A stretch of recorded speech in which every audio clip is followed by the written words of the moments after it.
Kuartal kedua pertumbuhan negara dikatakan naik 7%. Sahabat tahu kan, masyarakat kita sangat limit sekali pengetahuannya. Memang selama 20 tahun ini cara memimpin negaranya seakan tidak meminteri rakyat tetapi malah membodohi rakyatnya. Jadi data 7% ini salah? Ya enggak, bukan salah. Data itu benar 100%. Tetapi pemahaman masyarakat yang awam, terutama pengagum pejabat-pejabat saat ini, salah memahami arti naik 7% itu yang memang digiring ke arah tidak paham. Demikian juga oposisi. Itulah mengapa New Mind tidak impress dengan oposisi, tidak mau gabung dengan oposisi, karena memang aneh dan gak paham bernegara semua. Semuanya politikus, bukan negarawan. Sisanya barisan pasukan yang dikatakan penjual agama yang kalah dengan mereka yang pakai kampanye kebinekaan yang didukung dengan cuan yang besar. Begitu angka 7% kuartal kedua naik, oposisi bengong. Gak ngerti atau malah nuduh data tersebut hoax. Sementara pengagum pejabat mengatakan tuh naik kan, hebat kan pejabatnya. Sementara realita tetangga seputaran dan orang jauh sebelum PPKM sudah berat ekonominya. Sekarang lebih gak muter lagi, nambah sekarat,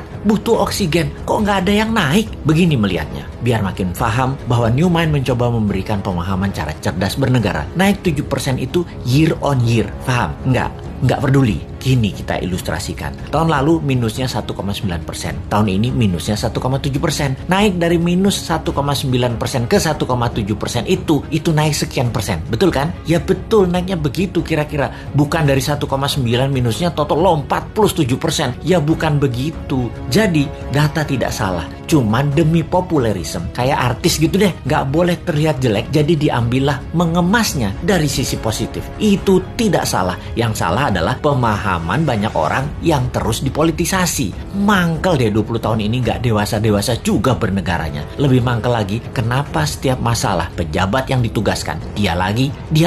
Ini menunjukkan apa? Tidak ada yang mampu, atau dia tidak paham mengelola, atau manajerialnya lemah, atau dia memiliki gaya kepemimpinan yang lain, yaitu gaya kepemimpinan yang menugaskan anak buah, dan kalau anak buah salah, anak buahnya yang disalahin karena ketidakmampuan tersebut. Posisinya kayak menang, kayak raja. Kalau kayak gini ini bukan leader yang baik. Kalau di perusahaan ya, seorang direktur memanggil 5 manajer di bawahnya dan menugaskan masing-masing departemen harus untung, harus membuat profit. Bayangin, buat profit itu kalau di perusahaan. Kalau menteri mah nggak buat profit, hanya menyelesaikan masalah non-cash. Harusnya gampang ya. Lalu manajer tadi tidak ada yang menghasilkan profit. Direksi tadi marah-marah. Kenapa? Target tidak tercapai. Manajer balik lagi kerja, nambah runyam. Bukan nggak profit, malah rugi. Direksinya nambah marah-marah. Ketika laporan ke pemegang saham, direksi mengungkapkan kinerja manajernya. Entah bagaimana, mungkin karena shareholdernya bukan orang pintar juga, mereka banyak yang setuju memang manajernya nggak bisa kerja, setuju dengan direksi. Di sisi shareholder, ada shareholder yang minoritas yang mengatakan bukan, itu direkturnya yang tidak bisa mengajarkan manajernya, tidak directed leader,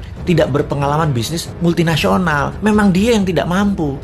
Malah ribut sesama pemegang saham dan berusaha membeli saham milik minoritas dengan harga murah. Lalu diusahakan yang beli adalah investor asing, dan yang minat adalah investor dari Tiongkok yang memang mitra dagang perusahaan tadi. Sudahlah, itu hanya ilustrasi, capek kita balik ke pokok awal tadi. Lalu sektor mana yang naik? Sektor yang dipegang oligarki, yang memang hanya 3% mereka itu, tapi mengendalikan 70% ekonomi. Wis, ngerti ya ilustrasinya ya? Sudah, sana berantem lagi. New Mind mah nonton aja, abis kita dianggap wong bodoh, padahal bodoh beneran.